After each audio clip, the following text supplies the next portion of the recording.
Olá pessoal, tudo bom?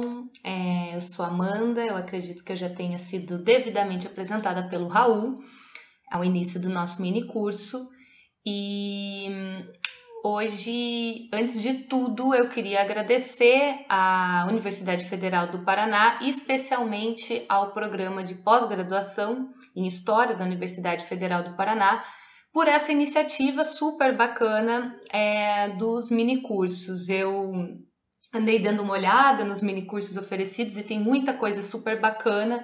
Então, eu tenho só que agradecer por a gente ter a oportunidade de poder dividir temas relevantes e temas bacanas para se tratar num espaço virtual, né, através desse certificado aí da Universidade Federal do Paraná.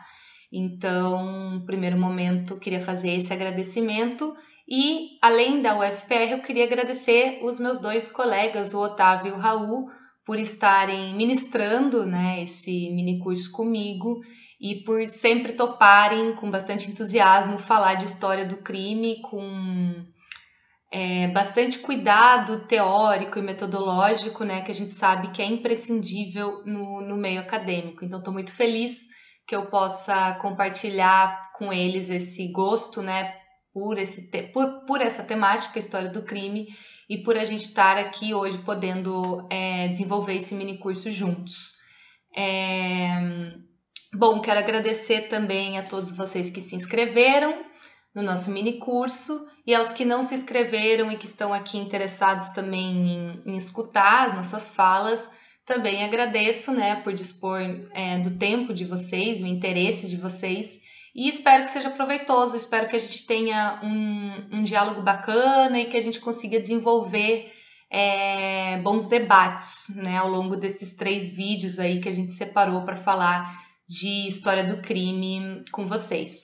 Bom, num primeiro momento, antes de tudo, eu queria explicar para vocês esse título bonitão aí, né, pretensioso, digamos assim, que é Por Cima do Ombro do Inquisidor, a escuta atenta das vozes do passado, porque esse título ele faz referência direta a um ensaio do historiador Carlo Ginzburg que se chama O Inquisidor como Antropólogo, e é um ensaio que está dentro do livro A Microhistória e Outros Ensaios.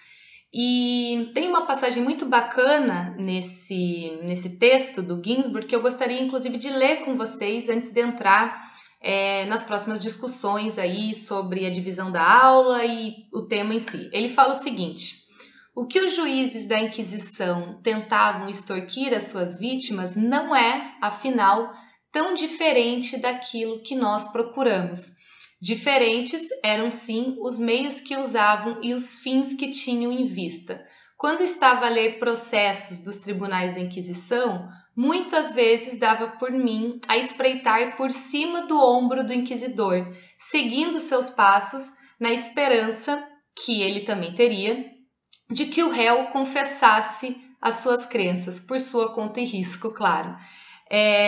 Eu acho que essa passagem ela ilustra bem muitas das coisas que a gente vai discutir aqui do uso de fontes criminais como possibilidade para a microhistória. Então, queria iniciar a parte que me cabe aqui nesse mini curso citando essa frase, essa passagem do Ginzburg e também já explicando o meu título pretensioso para essa fala aqui. Bom, em seguida eu queria conversar com vocês sobre como vai ser dividido a minha aula aqui nesse mini curso, né? Que serão 3 momentos. O primeiro momento queria falar o que é e o que não é a microhistória.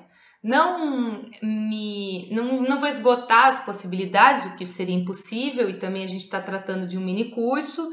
Acredito que o público seja de historiadores, né, de modo mais geral, assim, então vocês sabem o que é, a gente parte dessa premissa de que vocês sabem o que é a microhistória, mas relembrar alguns dos seus principais conceitos, seus métodos, enfim, e os seus principais nomes, né, brevemente, para chegar ao final da aula e focar mais no Queijo e os Vermes, que é o famoso livro do Carlo Ginzburg, de microhistória, porque ali tem elementos bem bacanas para a gente pensar possibilidades de narrativa e também trabalho com as fontes criminais.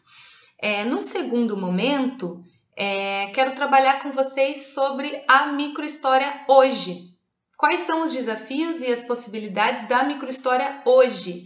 Então, superado esses pais fundadores da microhistória, o que historiadores e historiadoras estão fazendo hoje em relação aos estudos dos processos criminais, fontes criminais, utilizando a microhistória, né, como uma abordagem para se trabalhar com essas fontes.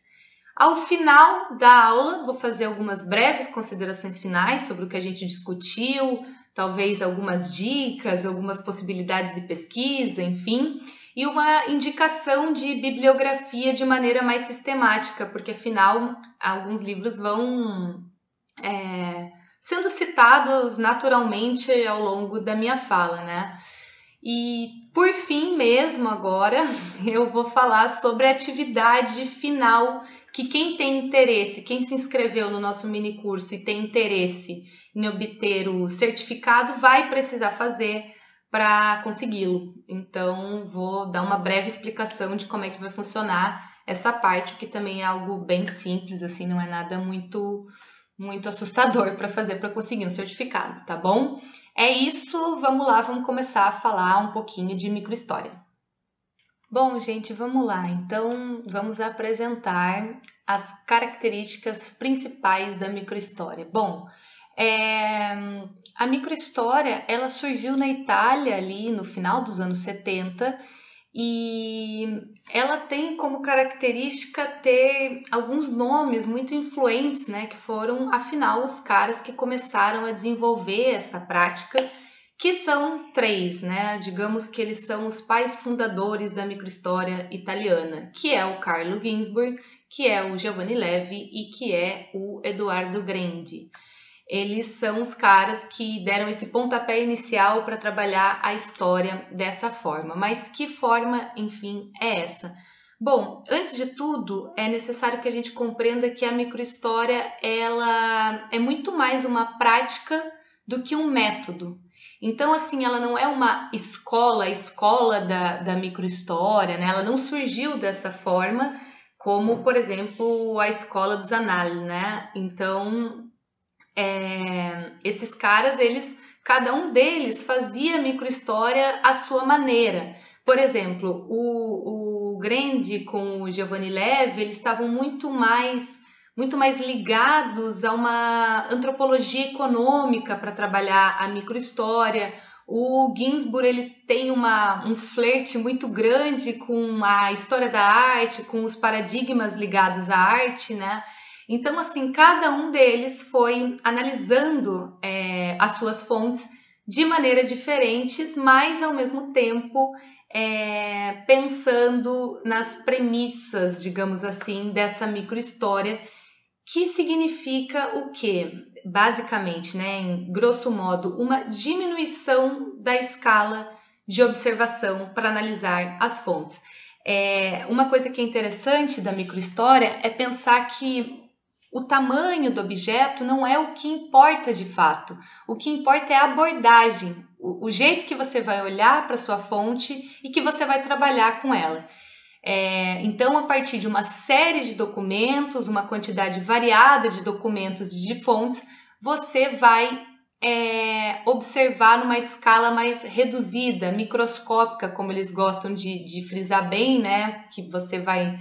A gente pode falar também, dar um zoom em determinado acontecimento, em determinado fato, personagem, enfim, para pensar numa escrita da história. Outra coisa que é interessante da microhistória é que esses caras, eles estavam extraindo fatos, acontecimentos, personagens corriqueiros, fatos aparentemente banais, que não teriam assim tanta importância, sem pensar nos grandes nomes, né, da história. Não, você vai trabalhar com um camponês, você vai trabalhar com operário, você vai trabalhar com pessoas que são aparentemente só, né, irrelevantes, que aquela vida, o que acontecia ali naquela cidade que ela vivia, não seria algo assim tão grandioso, mas quando você se aproxima, quando você coloca esse aspecto do zoom mesmo, né, ou do microscópio, você consegue observar uma dimensão sociocultural muito interessante para analisar aquela fonte. Então, a microhistória, ela buscou fazer algo diferente do que se estava fazendo ali nos anos 50 e 70, que era um modelo oposto a esse modelo microscópico. Era um modelo macroscópico, né? Quantitativo, e que pensava em grandes acontecimentos, em grandes situações, personagens, durações, uma história da longa duração. A gente aí tem o famoso caso do Mediterrâneo, do Braudel. Então, a microhistória ela vem justamente para contrapor esse modo de fazer história em que se dava enfoque em coisas maiores, em passagens mais longas também, para analisar vários aspectos, né, de determinado lugar ou acontecimento. Dito isso, é importante frisar também que a microhistória não é a história das pequenas coisas, mas é uma história nas pequenas coisas, né? Então, a partir daquele fato, a partir daquele acontecimento, você vai pensar em análises maiores, você vai fazer perguntas para aquelas fontes que te dão respostas que são mais abrangentes. Você começa com algumas perguntas pequenas, mas o que acontecia nesse sentido, nesse lugar, o que esses camponeses estavam vivenciando, estavam pensando, e quando você vê, as suas respostas acabam sendo bem significativas, no entanto, não generalizantes, né? Evitando respostas simplistas e generalizações. Então, a ideia é ampliar a análise a partir da tua fonte e pensar em contextos outros, né? Você faz uma pergunta, mas aquela pergunta ela também acaba te remetendo a outros acontecimentos, a outros contextos, às vezes maiores, né, do que a princípio pareceram quando você olhou determinado objeto de estudo. Então, o microhistoriador, ele não vai estudar propriamente a pequena comunidade, né? Às vezes fica essa mística de que o microhistoriador, ele vai lá porque ele quer estudar, quer fazer uma história local. Não é isso, história local é uma outra coisa. O microhistoriador, ele vai estudar através daquela pequena comunidade, né? Que respostas determinada situação podem dar para ele a partir dessa espécie de prática.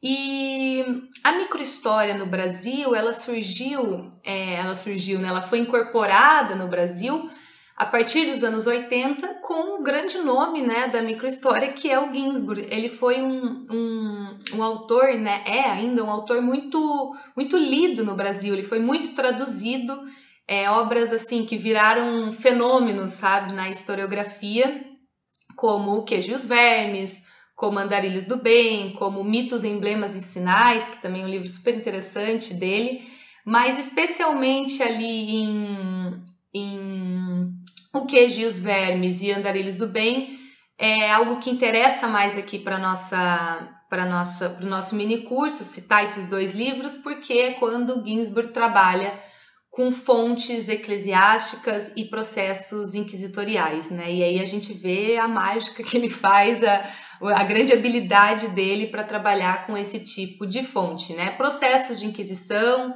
contra pessoas que foram acusadas de heresia, de bruxaria, de feitiçaria ali no 16 e no século 17 também. Então, a gente pode falar que esses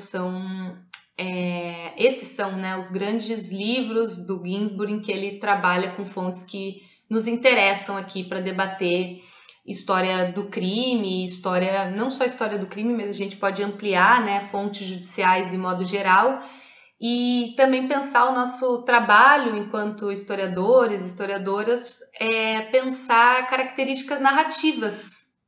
Isso é que eu queria entrar agora com vocês, pensar especialmente a partir do Queijo e os Vermes, é uma pergunta mais ou menos assim, o que a gente pode aprender com esse livro, que é um clássico, que já foi muito debatido, lido.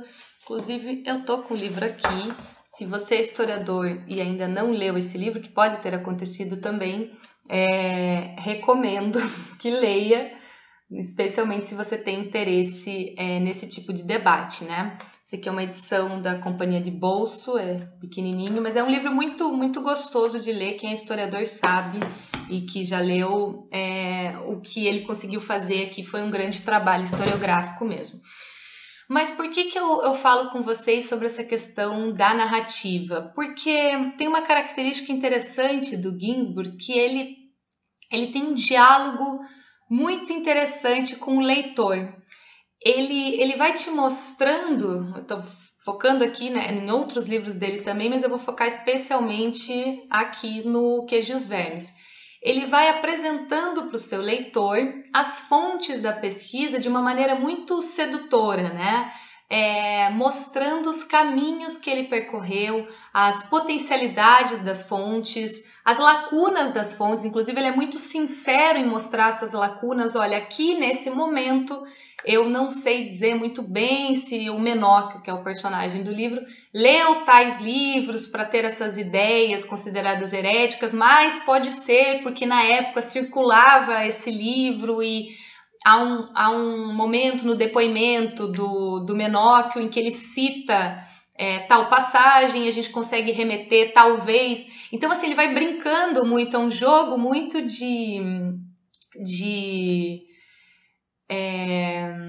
diálogo mesmo com o leitor, no sentido qual é o território de possibilidades que esse moleiro do século XVI pode ter vivenciado para falar o que falou e para agir do modo que agiu e interagindo como interagiu com as pessoas de sua época. Então isso é algo extremamente interessante de pensar quando a gente lê esse livro. E isso que eu estou falando vai ao encontro do que o Giovanni Levi falou sobre a microhistória, que é uma tentativa de narrar sem esconder as regras do jogo que o historiador seguiu. Então, é uma forma, uma atitude muito bacana que o historiador pode aprender, não é só na microhistória que se faz isso, obviamente, mas é uma das premissas, né, que esses historiadores tinham, de mostrar muito bem quais foram os caminhos percorridos durante a pesquisa, sejam as limitações das fontes, seja a trajetória interpretativa que foi realizada para chegar a determinadas conclusões a respeito daquele objeto de estudo. E eu acredito muito que isso nos serve para as nossas pesquisas, inclusive, né? Pensando especialmente aqui quem está interessado em trabalhar com fontes judiciais. Muitas vezes a gente não encontra o processo ou não encontra exatamente a defesa e há lacunas na documentação, de fato, né, como sempre, e ser muito claro com quem está lendo o nosso trabalho, né, do que foi feito, do que não foi feito, do que pôde estar ao nosso alcance, do que não pôde estar ao nosso alcance. E eu acho que o Ginsburg faz isso muito bem em O Queijo e os Vermes. Numa afirmação dele mesmo, né, sobre essa questão da escala, que é uma coisa bacana de pensar a respeito da microhistória, ele fala o seguinte: reduzir a escala de observação queria dizer transformar num livro aquilo que, para outro estudioso, poderia ter sido uma simples nota de rodapé numa hipotética monografia. Eu acho muito interessante quando ele fala isso, porque eu não sei se vocês acompanham, que ele tá vivo, né? E às vezes ele dá umas palestras, enfim, ele é convidado. Esses dias mesmo foi pela Unicinos ou pela PUC aqui do Rio Grande do Sul, que ele falou um pouco de microhistória. E quando ele começa a falar das suas pesquisas, porque ele se mantém ativo, né? Continua escrevendo. Parece que as palestras dele são uma eterna nota de rodapé. Ele vai, de repente, ele acha um livro em Bolonha e aí ele remete a um texto que o Marx pode ter lido em década tal, e ele vai fazendo essas construções grandiosas a respeito de algo que poderia ser uma simples nota de rodapé, mas naquela precisa informação, naquele detalhe que passaria despercebido, né, que seria algo relativamente pouco importante, digamos assim, às vezes sai uma pesquisa. E eu gosto de citar essa frase que o Ginsburg fala, né, dessa questão da redução da escala de observação, que pode acabar se transformando aquilo que um estudioso poderia considerar uma simples nota de rodapé, pode acabar saindo uma hipótese, né, monográfica, porque a minha própria pesquisa, eu estudei, o título da minha dissertação de mestrado é Um Crime de Duas Cidades, as façanhas de Papst e Kinderman entre Curitiba e Porto Alegre. Foram 2 criminosos, imigrantes, né, estrangeiros, que na década de 1930 meio que apavoraram as cidades de Curitiba e Porto Alegre, cometendo crimes. Especialmente em Curitiba teve a rebelião no presídio do AU, que foi o primeiro presídio curitibano.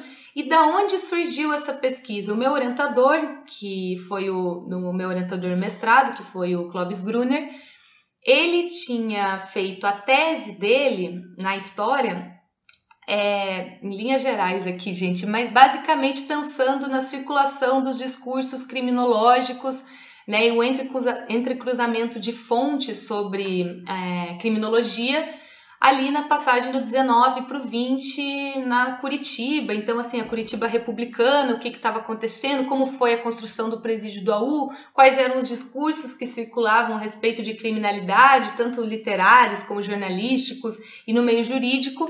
E ao final da pesquisa do Clóvis, ele descobre Papst e Kinderman como os líderes da primeira rebelião no presídio do AU, que foi um objeto de estudo muito grande para ele. Ele estudou toda a construção do presídio do AU, como se deram essas relações, né, presidiárias. E quando ele encontra essa fonte, ele pensa, putz, isso aqui não tem como deixar passar, olha que interessante a vida desses caras. Ele achou brevemente algumas fontes e colocou um pós-escrito na tese dele a respeito da vida desses dois e como é que eles lideraram a rebelião. Algo assim, em torno de 3 a 4 páginas, e eu conversando com ele, me interessei pelo assunto e fui atrás do Papst e do Kinderman e achei as fontes na cidade de Porto Alegre, achei o processo judicial, em Curitiba, vários jornais, e enfim, fui entendendo a trajetória desses indivíduos, e foi a partir de um achado ali, aquilo, às vezes o que seria uma nota de rodapé na tese dele, pode se tornar uma potencial pesquisa, e que foi o que aconteceu comigo, né? Então, eu acho interessante quando o Ginsburg, ele se refere a isso. Então, é isso, eu queria focar com vocês. A gente conhece a história, Menóquio, Carlo Ginzburg, o grande nome da historiografia mundial, né? Especialmente quando a gente fala de microhistória, mas eu acho que focar nessas estratégias narrativas dele, o modo como ele levanta hipóteses, traz as dúvidas, traz as incertezas da pesquisa, essas inquietações todas fazem parte da narrativa dele. E aí ele encontra um termo cunhado aí, né, na microhistória, que é o excepcional normal, né? Alguém que seria um indivíduo que passaria despercebido como um Menóquio, mas naquela normalidade, aquela vida dos camponeses, há uma excepcionalidade também em encontrar um personagem como ele. Né? A partir da pesquisa, abre um cosmos de mundo, de um moleiro do século XVI, que é o Dominique Scandella, né? Que é chamado de Menóquio, e como que o Menóquio, através de acontecimentos do período, a Reforma Protestante, a Contra-Reforma, como ele questionou os dogmas ousadamente, né? Quem lê o livro sabe que o Menóquio fala, ele quer falar quais são as inquietações dele, o que ele acha de Deus, de onde veio a vida, todas as questões, ele questiona os principais dogmas, né, da Igreja Católica, ele questiona as escrituras, mas em que momento foi possível que um camponês de uma vila, né, no interior da Itália pensasse essas coisas, né? Então, esse universo mental do camponês, ele pode ser visto a partir de várias coisas, da Reforma Protestante, a questão também da imprensa, a questão do desenvolvimento a circulação de livros, né, como é que ela se dava, o que o Menóquio estava lendo, como ele lia esses livros, tudo isso faz com que, ao colocar essa escala menor de observação ali naquela vila na Itália, o Ginsburg tivesse uma série de questões para fazer. A partir desses posicionamentos excêntricos, né, e questionadores do Menóquio sobre as escrituras, ele foi considerado um herege, obviamente, imagine que ousado para o seu período ele falar as coisas que ele falava, e foi torturado e morto na fogueira.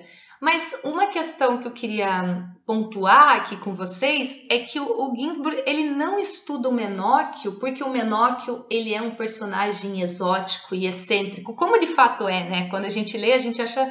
É um livro, inclusive, que eu me divirto muito lendo, porque o Menóquio ele está sendo ali inquirido a todo momento, ele tem esse risco, né, de ser preso, foi torturado, foi morto, e a todo momento ele segue defendendo as suas ideias e segue falando, né, diante dos seus inquisidores. E quando o Ginsburg estuda o Menóquio, ele está pensando além dessa questão dele ser exótico e excêntrico, mas ele está pensando nas possibilidades do mundo mental dos camponeses no período estudado ali no século XVI. Então, como eu já pontuei aqui para vocês, a reforma, a invenção da imprensa, a circulação de ideias, de que modo se dava tudo isso, a partir de tudo isso, o Ginsburg consegue reconstruir alguns aspectos muito interessantes da cultura popular da Europa pré-industrial. E é isso que é interessante e muito rico no seu trabalho. E o historiador, ele busca nos processos inquisitoriais, quando a gente pensa em processos inquisitoriais, né, basicamente o mesmo que o inquisidor buscava, que era a intimidade, o cotidiano, o modo de vida dos acusados. Então você encontra tudo isso ali quando você lê um processo judicial. Não precisa ser um processo inquisitorial, né? Mas a gente pode pensar também em pesquisas mais recentes da história do crime, o que eu não quero repetir também coisas que o Otávio já falou aqui no minicurso, né? Abrangendo essas características sobre a historiografia do crime, mas o Ginsburg ele consegue extrair várias possibilidades, várias questões a partir das interrogações que ele faz à vida do Menóquio. Por exemplo, tem uma passagem que eu acho muito interessante no Que os Vermes, em que ele percebe que a caligrafia do Menóquio, ela é um pouco insegura, ela não é tão bem desenhada, diferente, por exemplo, dos seus acusadores, do escrivão, obviamente. Então, assim, para perceber como um camponês, ele não teve, obviamente, tanto acesso a essa educação, né, que o faria saber ler e escrever muito bem. Por outro lado, ele é o excepcional normal porque o Menóquio lia muito. Então, ao mesmo tempo, quando ele estava preso, né, esperando para ver a sua sentença e tendo que responder a todo momento aos interrogatórios, ele lembrava de cabeça alguns trechos de livro, né, o que mostra também, o Ginsburg faz questão de ressaltar isso, que com a questão da tradição da leitura, ele estava em dia, né, e provavelmente a questão da escrita era algo que ele não teve um acesso como, obviamente, as pessoas que estavam nessa hierarquia dessa pequena comunidade acima dele, né, no tribunal. E pensando no estudo de processos judiciais, se as suas fontes são inquéritos judiciais, quem sabe vocês possam, ao escrever, pensar, experimentar o modelo do inquérito na forma de escrita, que é algo que o Ginsburg faz. Você pode fazer com que o leitor ele vivencie a experiência de inquisidor inquirido, de investigador criminal, de réu suspeito. Isso vai ajudar, isso é uma forma de narrativa, né, bacana de fazer e que ajuda na percepção dos diálogos entre as fontes, não só no diálogo entre as fontes, mas também quando elas se chocam, né, quando aparecem versões que são contrapostas, e da possibilidade também de tirar um partido, né, de ver, dar um caldo bom, talvez essas contradições todas, vocês conseguem colocar isso no papel, colocar isso na pesquisa de vocês.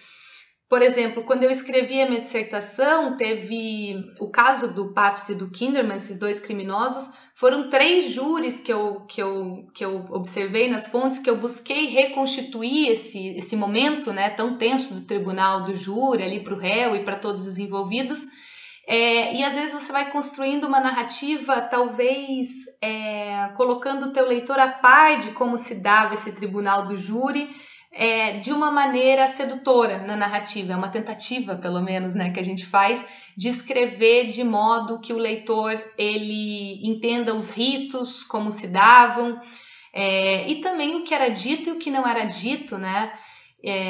Os silêncios, o território de possibilidades do que não está no papel, do que não está nas fontes. Quem sabe isso não seja, talvez, o espreitar por cima dos ombros do juiz, né? Que o Ginsburg fala, e que foi a forma como eu abri a minha fala aqui, pensando nessa maneira de você dar aquela... o tribunal está acontecendo, o tribunal do júri, enfim, um momento de depoimento do réu, as alegações de defesa, ou até mesmo no próprio processo físico, né, o processo judicial que você está folhando. Você, como historiador, você está ali só buscando espreitar por cima do ombro desse juiz o que está acontecendo, quais são as entrelinhas, né? Tendo sempre em mente, obviamente, que em qualquer sociedade, a documentação ela é distorcida, né? Pois as condições de acesso à produção das fontes, elas estão diretamente ligadas a uma relação de poder, né? Então, a gente tem que sempre olhar as fontes com muita desconfiança, com muito cuidado, porque às vezes a gente acaba se empolgando com tudo aquilo que está ali, é tanta informação bacana do processo, e pensa que o que está ali é de fato o que aconteceu. A gente sabe que não é, né? A gente sabe que essas vozes do passado, elas são mediadas por relações de poder. Então, é sempre interessante que a gente faça uma leitura a contrapelo, né, da história, pensando nos silêncios, pensando nas intenções que estão ali, nos ditos, nos não ditos. E eu acredito que a microhistória italiana e esses pais fundadores, aí eu foquei especialmente no Ginsburg, mas nos ajudam a perceber essas nuances todas e nos ajudam a pensar em fontes criminais, né? E no poder judiciário, de modo geral, como trabalhar com esse tipo de documentação de uma maneira bacana, que seja leal a quem está te lendo, né, explicando todas as circunstâncias, e nos ajudem a fazer um bom trabalho, seja na microhistória ou não seja na microhistória, né, a partir de... tem várias perspectivas, né, história social, cultural, enfim, como você quiser fazer a sua pesquisa, mas eu acho que a microhistória trouxe pra gente essa forma de narrar que é muito interessante, é muito sedutora, e nos ajuda enquanto historiadores e historiadoras. Bom, pontuado isso, eu vou falar agora no próximo momento sobre microhistória hoje, né? Superados esses clássicos aí, o Queijo e os Vermes é um grande clássico da microhistória, mas o que a galera tá fazendo hoje, né? Quem são os historiadores e historiadoras que estão trabalhando de modo bacana com a microhistória? É isso, gente, já volto. Bom, vamos lá falar sobre microhistória hoje. Quem são os pesquisadores, as pesquisadoras que estão trabalhando com suas fontes, utilizando esse método, essa prática, enfim, que estão inspirados pela microhistória e assim fazendo trabalhos muito bacanas. Obviamente que pelo nosso tempo também não vai dar para falar com muita minúcia a respeito de cada um desses trabalhos, nem de abranger muitas pessoas que estão trabalhando com a microhistória, e também, obviamente, é um recorte feito pelo que eu ando pesquisando, que eu ando lendo a respeito, que entrei em contato ao longo dos últimos tempos com esses pesquisadores e descobri seus trabalhos e passei a me interessar. Então, o recorte também tem muita essa carga de pessoalidade, né? E também um flerte com os interesses que eu ando desenvolvendo para as minhas futuras pesquisas. Antes de tudo, ao falar de microhistória, e no caso brasileiro, né, que eu vou falar mais de historiadores brasileiros que estão trabalhando com a microhistória, Eu queria falar, não posso deixar de citar o Boris Fausto, que eu sei que o Otávio passou por alguns livros dele ali, né? Já falou com vocês a respeito dessa historiografia brasileira e a forma como se tem trabalhado com o crime, mas o Boris Fausto, aqui está um livro dele, eu não tô com... o Boris Fausto tem esse famoso aqui também, O Crime da Galeria de Cristal, esse é mais recente, Os Dois Crimes da Mala em São Paulo. Mas ele também tem o famoso O Crime do Restaurante Chinês, que é um baita trabalho para a reconstituição da São Paulo ali da década de 30. Ele faz isso também no Crime da Galeria de Cristal. E como a partir de um crime ele consegue fazer perguntas que nos remetem a contextos mais amplos da sociedade brasileira daquele período. E ele faz isso de uma maneira muito legal, ele escreve muito bem. E quando você leu, especialmente o crime do restaurante chinês, ele trabalha com teorias raciais, o papel da imprensa na formação da opinião pública, o papel dos imigrantes, né, na cidade grande, naquela metrópole que São Paulo estava se transformando. Inclusive a Copa do Mundo na França, se não me engano, é em 37 ou 38, não sei. Mas ele faz uma associação sobre o que estava rolando na Copa do Mundo e como reverberou no Brasil, entusiasmo com o que estava acontecendo, com a seleção. Então, é realmente um trabalho de microhistória. O próprio Boris Fausto, ele admite isso, né? Ele fala da inspiração que ele teve especialmente com esses pais fundadores que eu citei na primeira parte da aula. E é um trabalho muito legal de ler, para pensar também no trabalho com fontes judiciais, esse entrecruzamento com imprensa, né? E o próprio processo crime. Inclusive, quando eu escrevi a minha dissertação de mestrado, quando eu fui falar do tribunal do júri, eu me inspirei muito no crime do restaurante chinês, porque eu acho que o Boris Fausto faz um trabalho muito bacana, também inspirado por esses micro-historiadores aí do início, né, os italianos, de reconstrução de um julgamento. Ele tem uma escrita muito sedutora, você lê, você acaba entrando naquele universo, se sentindo ali naquele tribunal, com os réus, com o júri, com o juiz. Então, assim, baita trabalho de microhistória. E o Boris Fausto, ele tem uma nítida inspiração do Giovanni Levi nessa perspectiva de narrar o cotidiano de uma situação vivida por alguém ou por um grupo de pessoas e relacioná-las a fatos políticos, econômicos, acontecimentos, enfim, gerais, né? Então, o Boris Fausto é alguém que precisa ser citado para a gente pensar num trabalho bacana de microhistória no Brasil com fontes criminais. Embora o Boris Fausto, ele já tenha o quê? Os seus 80 e poucos anos, 90 anos, eu acho que sempre um autor que tem que ser reconhecido pelo trabalho legal que ele fez com fontes criminais. Ele é um autor reconhecido, né, que inclusive vende bem seus livros, é um autor que dá bastante entrevista a respeito desses trabalhos que ele fez. Então, assim, antes de tudo, eu queria falar desses trabalhos dele, que são bacanas mesmo, inclusive fazendo uma ponte com um pouquinho do que o Otávio falou na aula dele.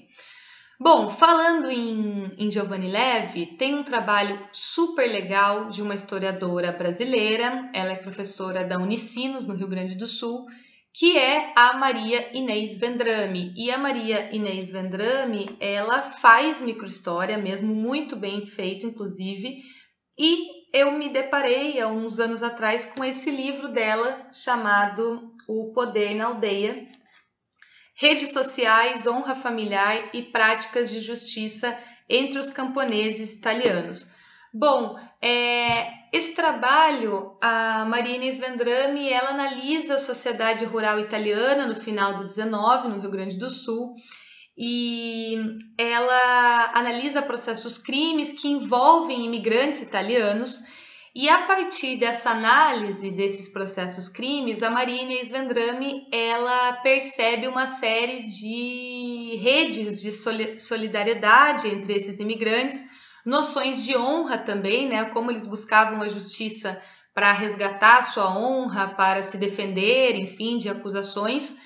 E é muito interessante porque ela percebe como eles não só recorriam à justiça, mas eles também entre si, através mesmo dessas redes de solidariedade, então assim, não usando o aparato estatal para resolver seus conflitos, eles mesmos tinham suas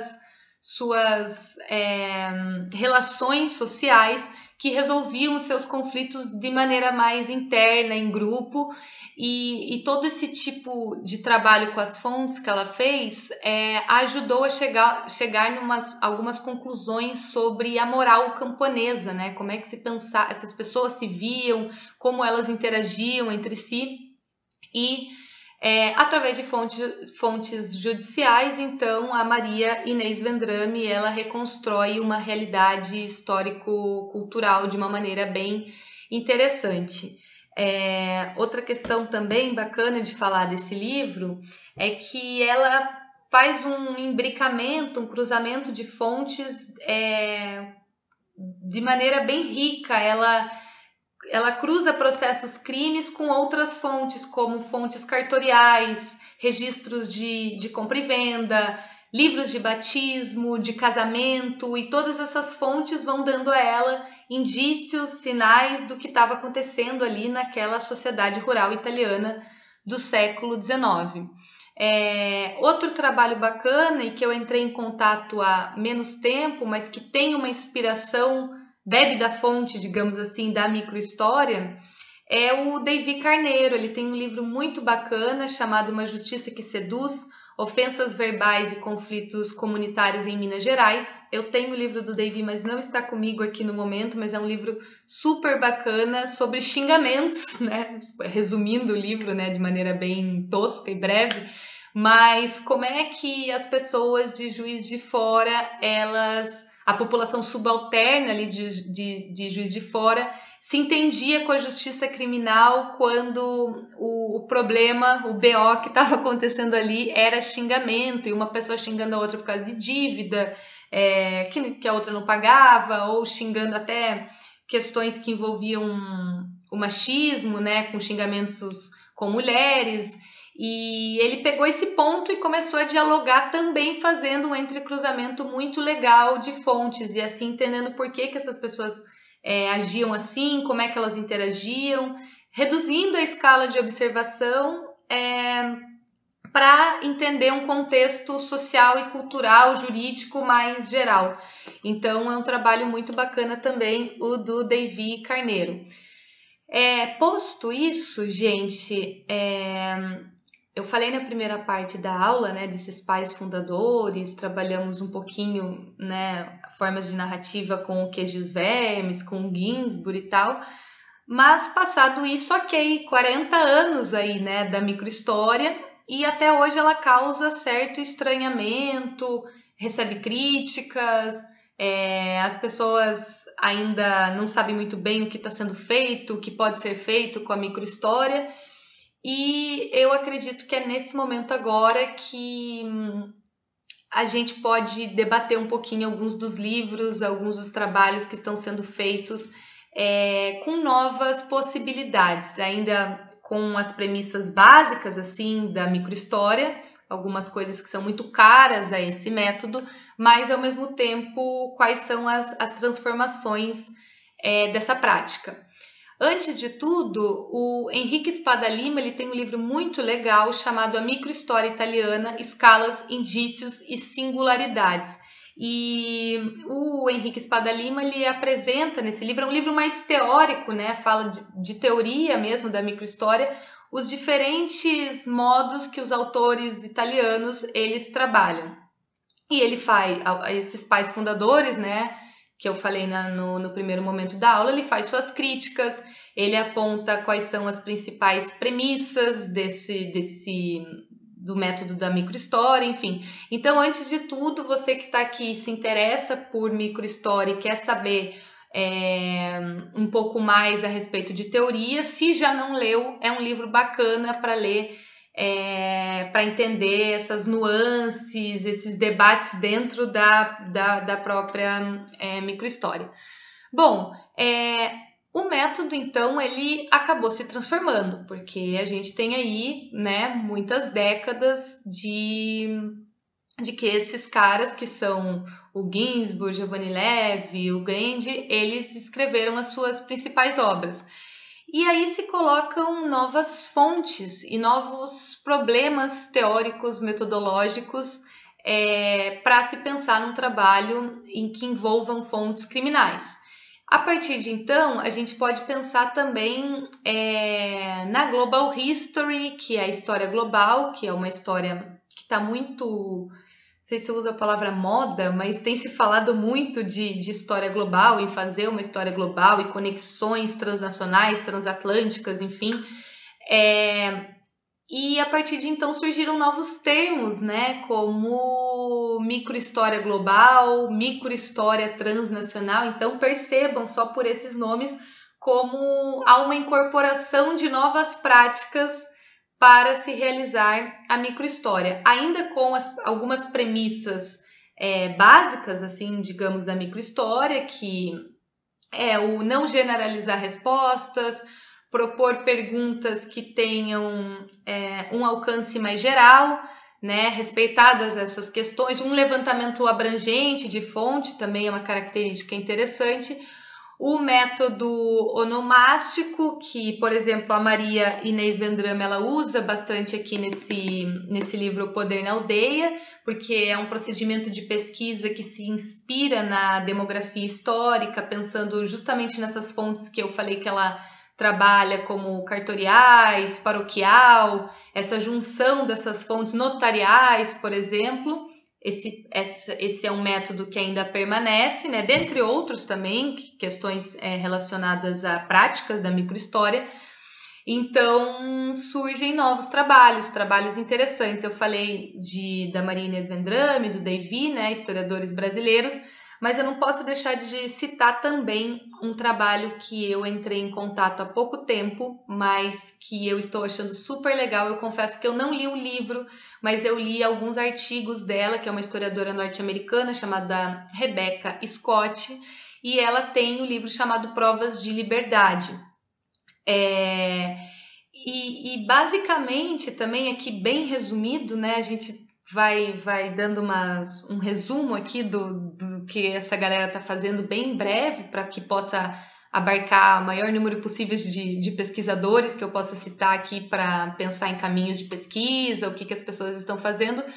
Ela trata sobre a escravidão e a busca por emancipação dessas pessoas a partir de percursos individuais em migrações transoceânicas. Então tem essa característica da história global, né? Transnacional, transoceânica, e ao mesmo tempo com a microhistória. Tanto é que a própria Rebecca Scott, ela cunha um termo que eu achei muito bacana, que é o microhistória posta em movimento.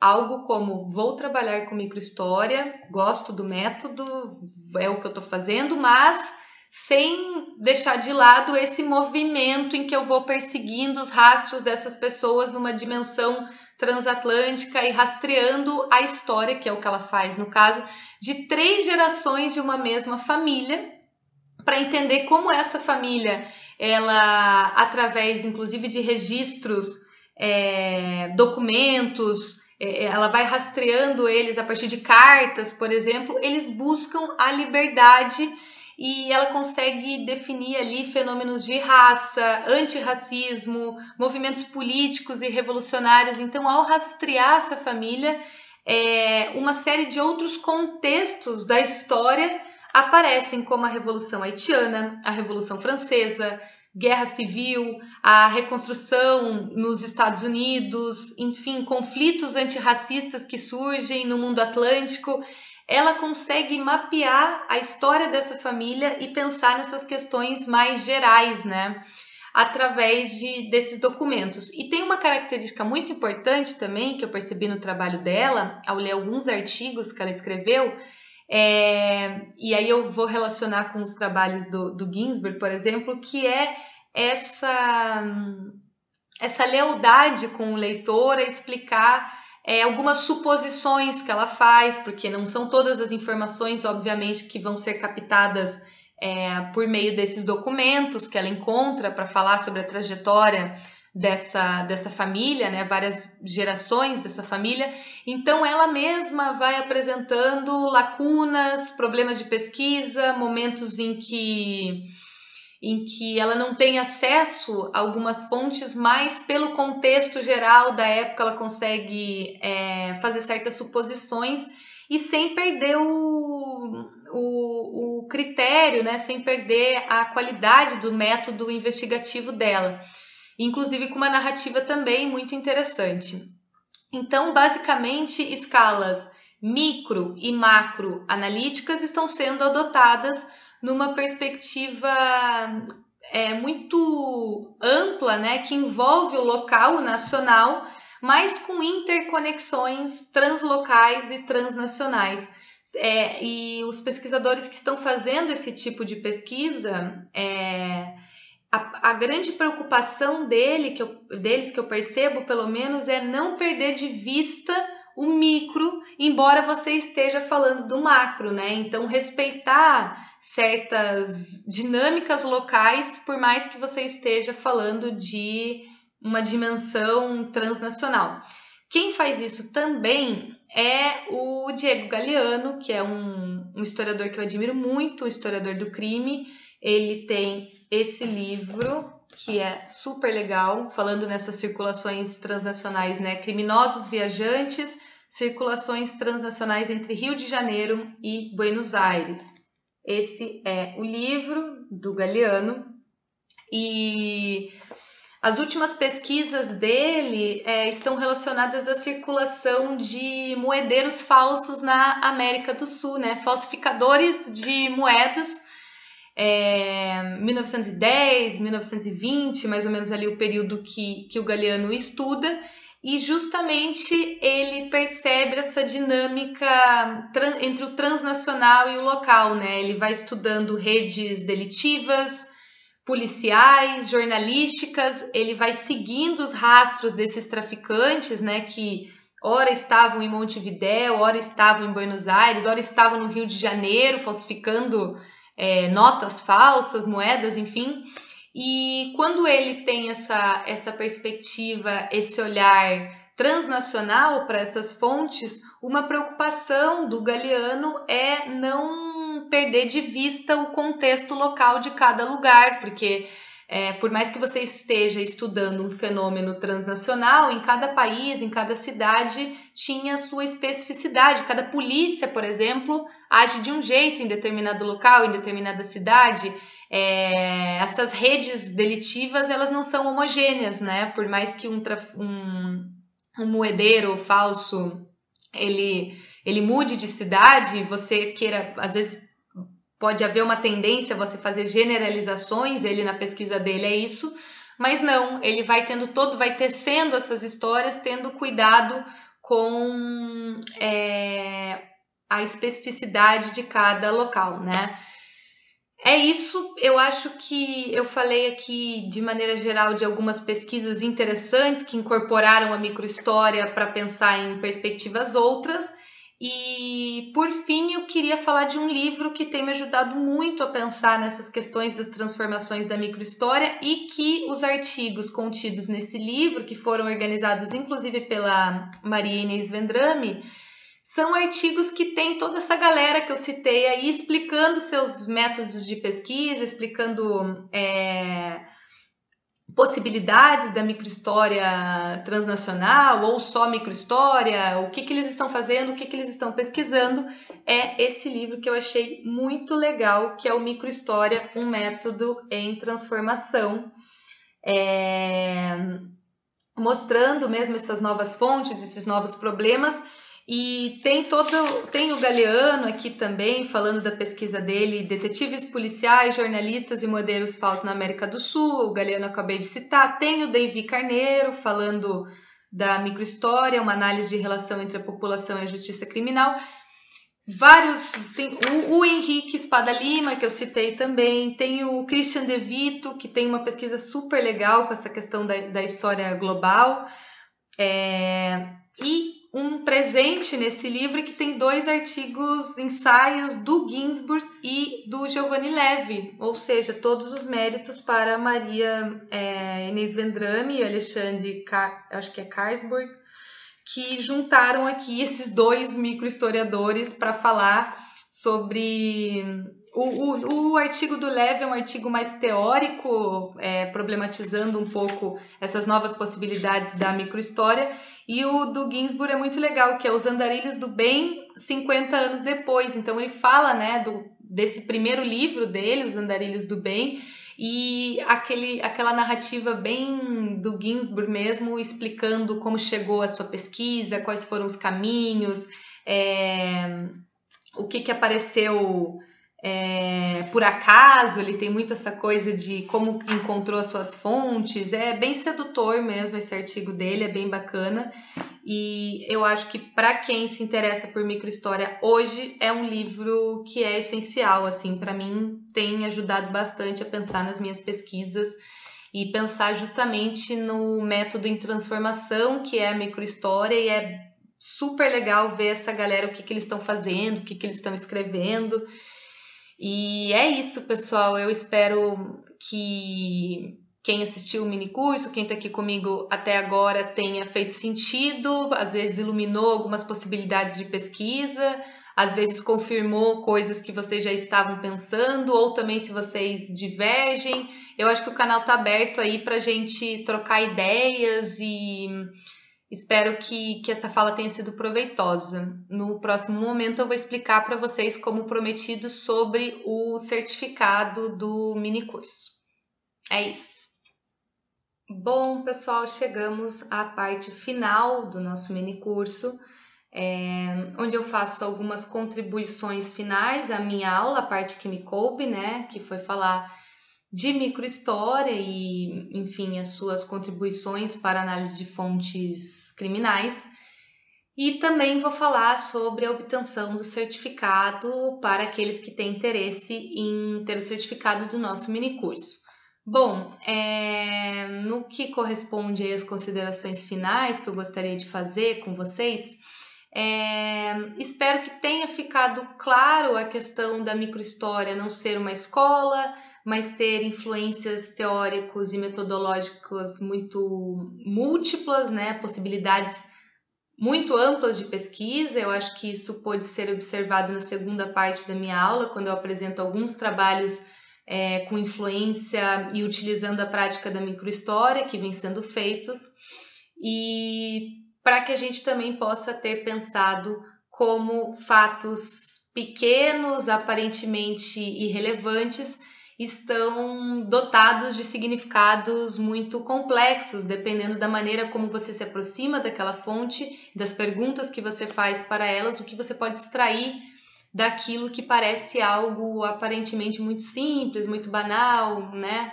Ali você pode extrair um caldo bom, digamos assim, de possibilidade de pesquisa.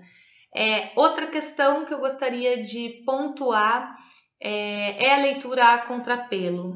Isso é fundamental na análise de fontes criminais, de processos judiciais. Quando a gente olha para esse tipo de fonte, a gente ter aquele olhar desconfiado, né, pensando contra as intenções de quem redigiu aquelas fontes, porque afinal essas vozes do passado que a gente escuta nos processos judiciais, a voz delas está mediada por autoridades, né, pelo poder. Então a gente tem que ficar muito atento para não cair em simplificações e olhar para aquela fonte como se ali estivesse a verdade, né, daquele processo.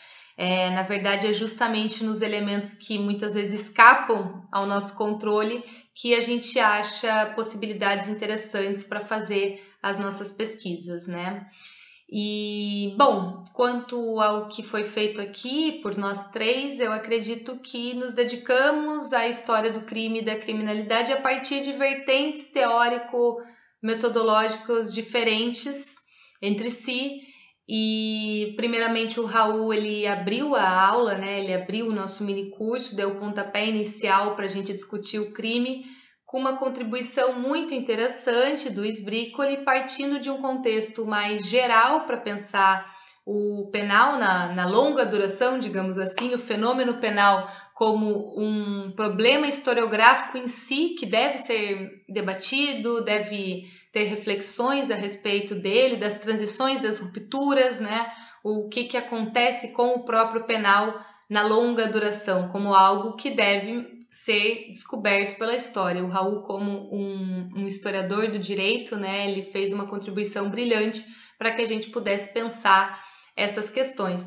Mas em seguida, eu e o Otávio, a gente apareceu com algo mais específico, que foi possibilidades de utilização dessas fontes criminais como um objeto de pesquisa mesmo, né? O crime como um meio e uma fonte para pensar problemas de pesquisa, né? O Otávio fez uma fala muito bacana a respeito da historiografia, a respeito de história do crime, e pensando não só em fontes judiciais em si, mas como essas mesmas fontes, muitas vezes, elas nos abrem caminhos e leques de possibilidades para pensar o social, para pensar o cultural, e eu acho que a fala dele foi bastante bacana para pensar como funcionam esses métodos de pesquisa. Em seguida, eu finalizei com algo mais específico, que foi a contribuição da microhistória para pensar fontes do crime, né? Então, apresentando trabalhos de algumas pessoas que eu julguei interessante para que a gente pensasse possibilidades mais amplas de pesquisa, especialmente esse flerte aí da microhistória com a história global, com a história transnacional, como estão se dando essas pesquisas, essas possibilidades. Bom, gente, quanto à atividade agora. A atividade, a gente pensou em algo bem simples para quem assistiu o nosso mini curso e quer o certificado. Que é que vocês descrevam com as palavras de vocês, de forma objetiva, em poucas linhas, até 100 palavras, uma importante contribuição da história ao penal e ou do penal à história. Eu acredito que as 3 aulas tenham dado aí subsídios para algumas inquietações, algumas problemáticas que vocês possam ter, que possa ter despertado aí em vocês para responder essa questão. E essa atividade vocês não vão nos enviar, vocês vão enviar através de um formulário, cujo link estará no site do Diálogos da UFPR. A gente vai colocar aqui no canal no YouTube o site, e apenas por meio do site vocês vão enviar essa atividade e, enfim, obter o certificado de vocês. Eu sei que eu falei de muitas referências, né, bibliográficas aqui, acabei citando, eu mostrei os livros, mas sem dúvidas nenhuma, eu acho que é importante que eu insira eles para vocês terem essas referências completas aqui. Eles vão estar disponíveis no nosso canal. É isso. Mais uma vez eu agradeço a oportunidade ao programa de pós-graduação de História da UFPR e agradeço a todos vocês que nos assistiram. Eu espero de coração que vocês tenham gostado e que de alguma forma a gente tenha contribuído um pouquinho que seja para falar sobre esse tema que nos é tão caro e que nos une, né? Eu, Otávio e o Raul, que é a história do crime. É isso, até próximos eventos. Tchau, tchau!